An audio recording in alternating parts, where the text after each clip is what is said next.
شروع اللہ کے نام سے جو بڑا مہربان اور نہایت رحم فرمانے والا ہے۔ الصلاۃ والسلام علیکہ یا رسول اللہ وعلی آلک واصحابک یا حبیب اللہ۔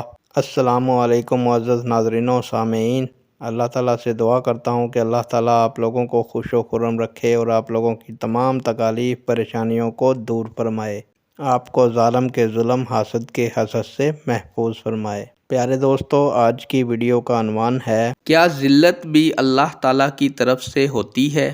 امید کروں گا کہ یہ معلومات آپ کے علم میں اضافہ فرمائے گی اور آپ اس ویڈیو کو شیئر کریں گے، چینل کو سبسکرائب کریں گے تاکہ دوسرے لوگ بھی اس معلومات سے مستفید ہو سکیں۔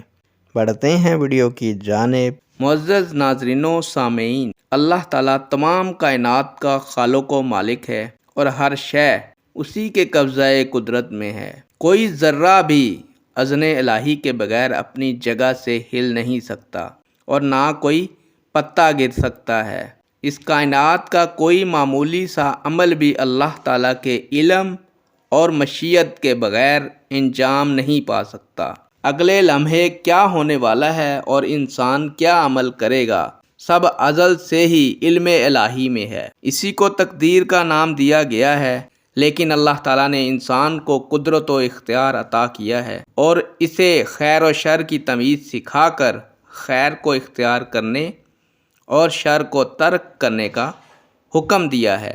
قرآن مجید میں اللہ تعالیٰ کا ارشاد باری تعالیٰ ہے، جس کا ترجمہ ہے، اور فرما دیجئے کہ یہ حق تمہارے رب کی طرف سے ہے، پس جو چاہے ایمان لے آئے اور جو چاہے انکار کر دے۔ سورہ القحف۔